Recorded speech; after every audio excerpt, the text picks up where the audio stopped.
Hello there, YouTube. I'm going to show you a very easy way to show your kids, fourth, fifth graders, another way of multiplying two-digit by two-digit numbers.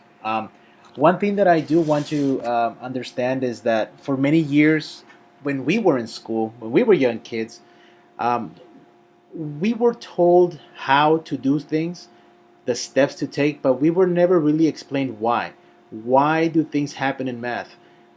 Lately in schools, we've been trying to move away from just steps to showing them why things happen. So, let me show you a very easy way to explain why, because many kids will ask, why is this zero here? So, sit back and see if maybe you learn something new, and maybe you can teach a child this new method. Now, for many years, we've been told, you first gotta multiply the ones. So you go 4 times 2 is 8, 4 times 3 is 12. And then you're told to put this 0 here, and then you go 1 times 2 is 2, 1 times 3 is 3, and add them together.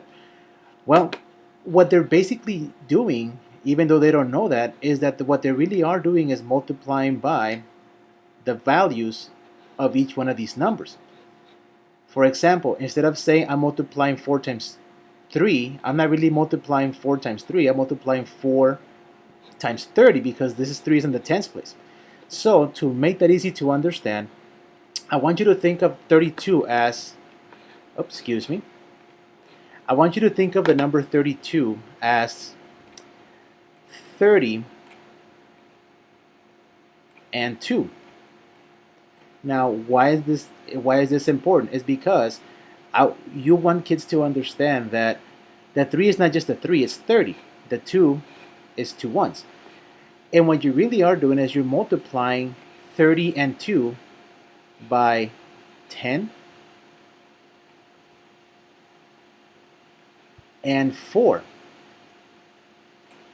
Now again, excuse my weird handwriting. I'm using an optical mouse and it's not doing its best right now. But anyway, what they really are doing is they're multiplying the values to each other.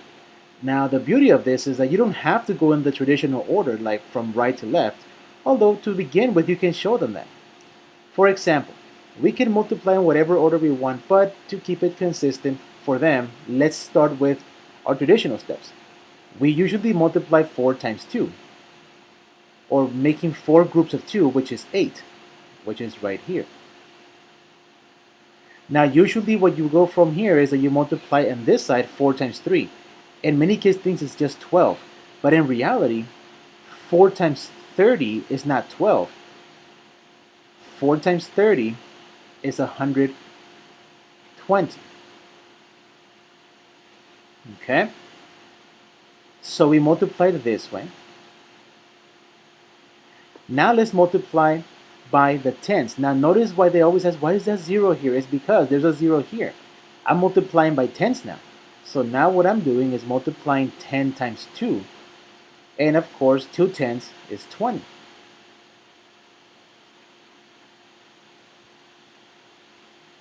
And then finally, you get to multiply not 1 times 3 like we usually do here. We're multiplying 10 times 30, or 10 30s together. So that would be 300.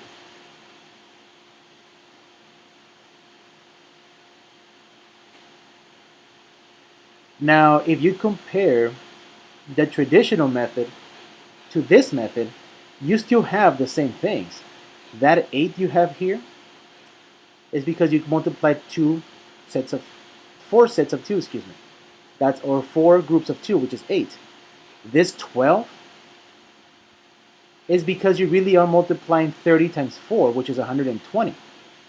Now, if you add 120 and 8 together, you get 128. Now on this side, see the 0 right here? I want you to do this right here with it. That 0 is there because we're multiplying by tens now, because now we have 2 tens. And 2 tens, of course, is 20. And do you see that 20 right over here? That's that 20 right there. And then finally, we get to multiply 10 times 30, not just 1 times 3. And that's 300. And that's the 300 right there. Now, if you think about it, 300 plus 20 is 320. And that's where we get this number from. So if you add everything together, you still have your same product. We have 4, we have 4. So as you can see, this is the reason why these numbers are here. It's because what we really are doing is adding all the values, all the products of these 4 multiplication problems right here.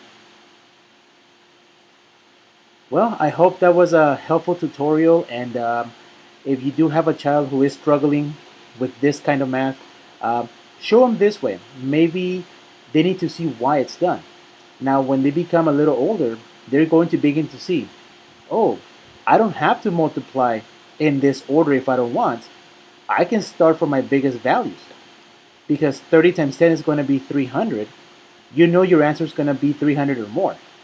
So you can really go in whatever order you want, because as long as you multiply one value from each number, you're going to be okay. Again, thank you for your time, and I'm hoping this is helpful. I may do some more tutorials on some basic math concepts, and another one that is very cool, using manipulatives, using pattern blocks, not pattern blocks, base 10 blocks, to solve a problem like this. Thank you for your time, and have a good day.